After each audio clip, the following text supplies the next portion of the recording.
Hola a todos y bienvenidos a Biología de Tranquis. Este es el último episodio de la serie sobre la evolución y el código genético, donde se revela de nuevo que en biología si algo parece bonito, sencillo y elegante es que no lo estamos mirando bien a fondo. Va a ser largo y va a ser denso, porque lo que hablamos hoy es lo que está al borde mismo de lo que sabemos de biología, y lo que forma la base de algunos de los estudios más importantes que se están desarrollando o por desarrollar. Lo primero, repasemos la visión, vamos a llamarla tradicional o básica del funcionamiento del código genético. Tenemos un gen, que es un pedazo de ADN con instrucciones. La célula tiene mecanismos que le permiten leer este gen y crear una proteína según sus especificaciones. Esta proteína tiene una función concreta. A veces pueden ocurrir mutaciones, que son cambios en el ADN que provocan cambios en la proteína final, afectando su función o incluso inutilizándola. Esta visión no es mala en absoluto. Y de hecho es muy funcional cuando hablamos de organismos sencillos como por ejemplo una bacteria. Las bacterias son células únicas que ni siquiera están divididas en secciones especializadas como las de animales y plantas. Son la vida modelo, una pompita de jabón en un mundo hostil. Tienen un genoma simple, que viene a ser una biblioteca de las proteínas que necesitan para mantener su metabolismo activo y dividirse, y en general las mutaciones que sufren afectan a proteínas específicas con funciones específicas. Una mutación en una bacteria puede, por ejemplo, darle o quitarle la capacidad de procesar cierto tipo de azúcares para alimentarse, o darle o quitarle formas de defenderse contra un virus o un antibiótico, por ejemplo. En general, es muy fácil ver la conexión entre el cambio del ADN de una bacteria, lo que ocurrió con la proteína que codificaba ese gen, y el efecto que esto tuvo en el organismo completo. Todo esto se desbarata cuando vemos lo que pasa en organismos más complejos. Cuando un organismo está compuesto de muchas células, nos encontramos con que algunas son distintas de otras. Algunas, por ejemplo, pueden ser neuronas, y pueden formar parte de un nervio o un cerebro durante mucho tiempo, y hacen cosas muy extrañas, como crear hilos muy largos y mandar señales eléctricas a través de ellos. Otras, por ejemplo, pueden ser células del intestino. Tienen que recoger moléculas de comida digerida, pasarlas al torrente sanguíneo y morir regularmente para ser sustituidas por otras. Sin embargo, las dos células tienen el mismo ADN, la misma biblioteca de proteínas. Así que ahora la biblioteca por sí sola no nos sirve, sino que tiene que contener alguna forma de dar instrucciones a cada célula para que lea los genes que le corresponden en la cantidad que le corresponden. Es decir, se hace necesaria una regulación. Esta regulación se lleva a cabo por una buena cantidad de mecanismos, que pueden actuar en las distintas fases del proceso mediante el cual la maquinaria celular lee la información del ADN y la usa para crear proteínas. Podríamos estar 4 o 5 episodios hablando de delicadas interacciones moleculares a varios niveles, pero esto es un podcast educativo, no una ayuda para dormir, o al menos eso espero, así que hablaremos en detalle del tipo de regulación más estándar y el resto lo dejaremos un poco en abstracto, y quizá lo tratemos en otros episodios, con más detalle. Si recordáis el primer episodio sobre el genoma, cada gen tenía 3 secciones entre comillas, una al principio que ordenaba a la célula comenzar a traducir, una en el medio que era la que había que traducir, y una al final que indicaba que la parte que codificaba la proteína había terminado y que era hora de acabar. Ahora, a esta estructura básica tenemos que añadirle varios pedazos de código genético al principio o al final. Estos pedazos de código no se convierten en proteínas, sino que sirven para dar indicaciones a la célula. Vienen a ser como los pedacitos indicadores que le dicen a la maquinaria celular cuándo empezar o acabar de leer un gen, pero más largos. Estos pedacitos de ADN tienen unas secuencias muy específicas que sirven como puntos de anclaje para una o más proteínas concretas. Como vamos a estar hablando mucho de proteínas y no quiero que nos confundamos, vamos a llamar producto a las proteínas codificadas por nuestro gen, y vamos a llamar reguladores a las proteínas que se anclan a estas secuencias especiales de ADN e influyen en su actividad. Cuando tenemos un regulador anclado a su pedazo de ADN correspondiente, el conjunto de estas dos cosas tiene un efecto en la maquinaria celular. A veces un regulador hace que a la maquinaria celular le sea más difícil o imposible leer nuestro gen, así que su actividad será menor y la cantidad de producto que encontraremos en la célula será mucho menor o inexistente completamente. Otras veces, en cambio, el regulador aumentará la frecuencia con la que la maquinaria celular lee nuestro gen, así que el total de producto en nuestra célula será mayor.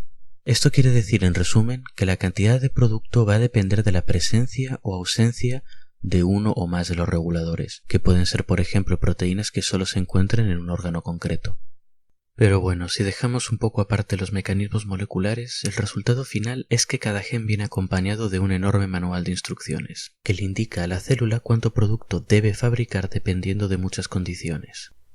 Por ejemplo, podemos tener un gen que venga con 3 instrucciones: fabrica más productos si eres una célula del hígado, fabrica menos productos si eres una célula del pulmón, y no fabriques nada de producto si eres una célula del cerebro.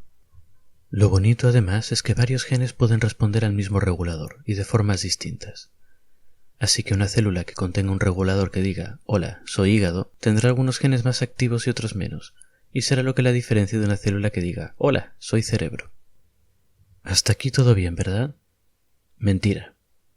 Para empezar, un gen puede tener bastante más de 3 reguladores, y además los reguladores pueden interactuar entre ellos. Puedes, por ejemplo, tener uno que diga «fabrica más» y otro que diga «fabrica menos», y se anularán entre ellos. Peor todavía, no sé si os habéis dado cuenta, pero si tenemos reguladores que solo se fabrican en cierto órgano, y esos reguladores son proteínas, esos reguladores son, por tanto, producto de un gen, que también está en la célula. ¿Y cómo sabe una célula que está en el hígado que debe fabricar cierto regulador entonces? ¿Cómo puede una célula fabricar un regulador que dice «Hola, estoy en el hígado» si ella no sabe que está en el hígado? Bueno, resulta que para nuestro horror, los reguladores son a su vez productos de genes que también responden a reguladores, que a su vez son productos de otros genes que puede que respondan a otros reguladores. Es una jerarquía con muchos niveles, y es una auténtica locura, y no nos responde la pregunta. En algún punto del proceso tiene que haber algo que le haya dicho a la célula «eres una célula del hígado», ¿verdad? Efectivamente lo hay, pero para encontrar estos reguladores maestros, por llamarlos de alguna forma, tenemos que remontarnos al principio de un organismo, de un animal, por ejemplo. Muy temprano en el desarrollo, cuando el futuro ser vivo es apenas una bolita de unos cuantos cientos de células, se activan una serie de reguladores muy importantes. Me encantaría explicaros exactamente cómo, pero lo cierto es que no se tiene demasiado claro. El caso es que de una forma u otra este ser vivo queda definido en una serie de zonas, y las células que pertenecen a cada zona comienzan a fabricar una serie de reguladores específicos. Estos reguladores marcan zonas muy básicas del embrión, del ser vivo en desarrollo. Me refiero a zonas estilo zona de delante, zona de detrás, zona de arriba, zona de abajo, zona del exterior, zona del interior, ese tipo de cosas. Pero son suficientes para empezar un pequeño proceso de diferenciación. La presencia de estos reguladores maestros, de estos reguladores generales de zona, además de afectar a la actividad de miles de genes, directamente bloquea una buena cantidad de ellos. Y cuando digo bloquea, digo físicamente. Básicamente pone marcas en una serie de genes que impiden que la maquinaria celular los toque. A partir de entonces, el destino de estas células queda marcado. Por ejemplo, una célula del exterior del ser vivo podría convertirse más adelante en una célula de piel o de músculo, pero ya nunca podrá convertirse en una célula de hueso o de riñón, que son células que no deben estar en el exterior de un ser vivo en un principio. Este tipo de diferenciación de células ocurre muchas veces a medida que un organismo se desarrolla. Los primeros grandes reguladores provocarán la fabricación de reguladores un poco menos potentes, que impulsarán la fabricación de otros menos potentes, etc. De forma que al final tendremos muchos tipos de células distintas, que tendrán parte de sus genes muy activados, algunos menos activados, y otros directamente desactivados. Por tanto, cada variedad de estas células contendrá proteínas distintas, o proteínas parecidas pero en distintas cantidades, y esto es lo que las hará diferentes en cuanto a su forma y a la forma de funcionar. Como complemento a todo esto, os doy el dato de que las células madre que a veces se mencionan son células que todavía no tienen genes bloqueados o muy regulados, y por tanto pueden convertirse en cualquier tipo de células si les damos las instrucciones adecuadas. Un aspecto muy interesante de estos grandes genes reguladores que se encargan de decir a las células dónde están es que aparecen en formas muy parecidas en animales con parentescos muy lejanos. Por ejemplo, las moscas y nosotros compartimos un conjunto muy parecido de estos reguladores maestros.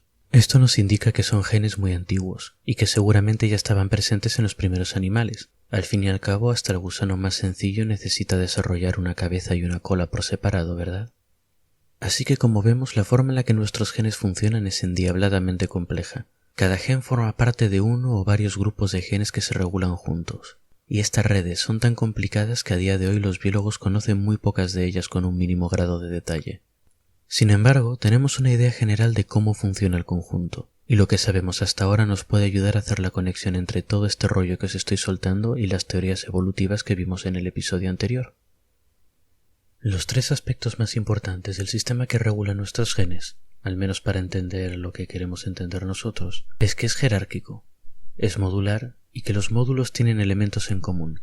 Vamos a intentar explicar esto un poquito mejor, y para eso vamos a usar mi recurso favorito, las analogías de comida. Imaginemos que el ser humano es una cena de 3 platos, entrante, plato principal y postre. El caso es que hay que preparar esta cena de algún modo, y para ello tenemos un montón de ingredientes. Estos ingredientes son las proteínas de menor categoría, entre comillas.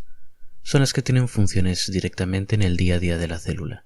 Estos ingredientes además no son exclusivos de cada plato. De hecho, están todos juntos en la misma despensa y es perfectamente posible usar el mismo ingrediente en distintos platos. Pensemos en huevos. Podemos usar huevos cocidos para una ensalada en el entrante, podemos incluirlos en una tortilla para el plato principal y podemos ponerlos en un pastel para el postre. Estos ingredientes, por supuesto, no se cocinan solos. Necesitamos una forma de seleccionar los ingredientes necesarios para cada plato.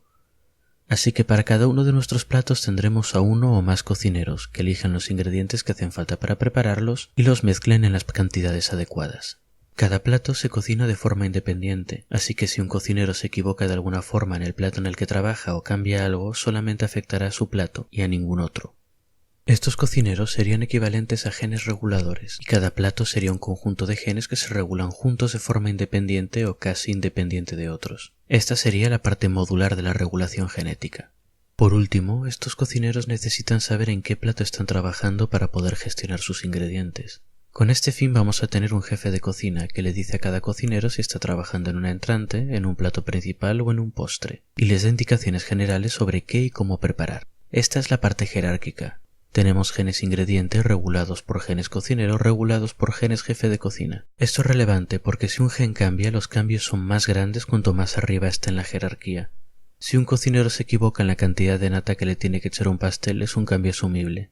En cambio, si el jefe de cocina se equivoca y les dice a los encargados del postre que preparen un cordero asado, es catastrófico por muy rico que quede el cordero. Y bueno, me temo que la analogía no da para mucho más. En la realidad, hay muchísimos ingredientes, muchísimos cocineros que pueden estar trabajando en más de un plato, y muchísimos niveles de jefes de cocina, cada uno organizando un pequeño ejército de cocineros. Pero la analogía sirve para entender la forma general de actuar. Redes de genes que se regulan juntos, que serían nuestros platos, controlados por reguladores que serían cocineros, y que pueden variar de forma independiente a otras redes, es decir, se puede cambiar un plato sin que cambie el plato de al lado. Esto es importante porque mejora bastante nuestro entendimiento del desarrollo embrionario de los animales y nos da nuevas ideas sobre la evolución. Si os acordáis del episodio anterior, en él hablábamos de que la visión clásica de la evolución era lo que llamamos muy gradualista. Es decir, siempre hablábamos de mutaciones pequeñas que llevaban a cambios pequeños, acumulados a lo largo de muchísimas generaciones, y que todo ocurría muy despacio. También decíamos que algunos biólogos pensaban que estas explicaciones tan gradualistas no podían explicar los grandes cambios que vemos en la historia de la evolución. Estos biólogos disidentes proponían que de vez en cuando podían haber cambios grandes y relativamente rápidos. Estos cambios llevarían a la aparición de patitos feos o monstruos esperanzados, organismos con grandes cambios con respecto al resto de su especie que podrían convertirse en los fundadores de especies nuevas. El problema es que con el modelo clásico no había forma de explicar estos cambios tan grandes. El modelo clásico solo funcionaba con mutaciones pequeñas que no se veía cómo podían llevar a un cambio tan grande en el organismo final. La única forma de hacer un cambio muy grande era arruinando completamente un gen, y como cada gen estaba implicado en muchos procesos, no había forma o era muy difícil que un cambio grande no resultase en un organismo con muchos problemas de desarrollo. Sin embargo, con las propiedades de jerarquía y modularidad que acabamos de ver ahora, esto cambia. Vamos a verlo con un ejemplo y creo que se entenderá mejor. Hay unos pececitos llamados espinosos, que se caracterizan porque, sorpresa sorpresa, suelen tener espinas en distintos sitios del cuerpo. Estos pececitos pueden vivir tanto en agua salada como en agua dulce. El caso es que los que viven en agua salada suelen tener un hueso bastante notable en la pelvis, que sale fuera del cuerpo para formar un par de espinas muy características en el vientre del animal. Los que viven en agua dulce, en cambio, no las tienen, y de hecho tienen el hueso de la pelvis en general muy reducido. Esto llamó la atención de algunos biólogos, que se dedicaron a encontrar la base genética de este cambio. El gen responsable resultó ser uno cuyo nombre oficial es PITX1, pero nosotros lo vamos a llamar Elvis. La proteína que Elvis ayuda a fabricar está implicada en el desarrollo de estructuras del esqueleto, notablemente de las patas posteriores de los animales. Sin embargo, al ser una proteína reguladora, se encarga de muchas cosas importantes y, por ejemplo, también trabaja para construir los huesos del cráneo. Si modificamos genéticamente un ratón para anular completamente la actividad de Elvis, todos los genes que dependen de Elvis dejan de hacer bien su trabajo. El ratón nace con graves malformaciones y no sobrevive. Esto es una consecuencia de la organización jerárquica de la regulación de genes. Un cambio pequeño en un gen responsable de la regulación de algo importante puede ser catastrófico, por supuesto, y es la razón por la que los biólogos con una visión más clásica de la selección natural rechazaban la aparición de cambios grandes en una o pocas generaciones. Un equivalente a esto sería un jefe de cocina diciéndoles a todos los cocineros que cambien los huevos en sus platos por atún. Esta sustitución quizá no sea nada grave en la ensalada que planeábamos servir de entrante. Quizá hasta quede más rica, pero si hacemos el mismo cambio de huevo por atún en el pastel de nata que había de postre, vamos a tener un auténtico desastre. Así que parece que Elvis era la causa de la ausencia de la pelvis en nuestro pececillo, pero no podemos tener un cambio que afecte mucho a Elvis porque si no el pececillo se nos muere. Tenemos un pequeño misterio aquí. La respuesta está en lo que os comenté antes de que cada gen viene con su propio manual de instrucciones. Los pececillos tenían un cambio genético en Elvis, pero que solo afectaba a una pequeña parte de su manual de instrucciones, que era la que decía «fabrícame si estás en la pelvis». En cambio, otras partes del manual, como la que dice «fabrícame en el cráneo», estaban intactas. Y más importante, la parte de Elvis que le dice a la célula cómo crear su proteína estaba intacta también. Así que Elvis no estaba en la pelvis, pero estaba en el resto del cuerpo y funcionando de forma perfectamente normal. Esto es una muestra del funcionamiento modular de la regulación de los genes. En este caso, el jefe de cocina puede decirle al cocinero de la ensalada que cambie los huevos por atún, pero el cocinero del postre puede seguir haciendo su pastel de forma normal usando los huevos que tenía en primer lugar. La pérdida de las espinas de la pelvis en este pececito y su mecanismo son cosas muy interesantes. Aquí tenemos un cambio genético pequeño que ha causado un cambio anatómico bastante importante y bastante localizado. No es un cambio menor, ojo. Este tipo de modificaciones del esqueleto son significativas. Sobre todo, este tipo de modificaciones que afectan a miembros pueden significar cambios radicales en el modo de vida de un animal, como por ejemplo un pez que sea capaz de pasar tiempo en tierra firme debido a su pelvis modificada. El caso de nuestro pez espinoso demuestra que existe un mecanismo para que este tipo de cambios ocurran en la naturaleza, y que ocurran rápido además. Esta mutación puede ocurrir de una generación para otra. Los mutantes son perfectamente viables, aunque un poco raros de ver, y aunque no están separados del resto de su especie, sí se los puede considerar hasta cierto punto un ejemplo de patitos feos. Porque además esta mutación no es algo que ocurra una única vez, sino que se va extendiendo por las poblaciones y aumentando el número de patitos feos, sobre todo en poblaciones de agua dulce, donde las espinas de la pelvis no son tan necesarias para desanimar a depredadores como en el mar. Así que vemos que este tipo de cambios no tienen por qué resultar en un único animal solitario. Todo esto no quiere decir que la selección natural y los cambios pequeños acumulados durante muchas generaciones no sean válidos. La selección natural sigue siendo perfectamente válida, y de hecho actúa sobre estos cambios grandes de la misma forma que actúa sobre los cambios pequeños. Un patito feo con muchas ventajas se reproducirá más, y uno con desventajas se reproducirá menos.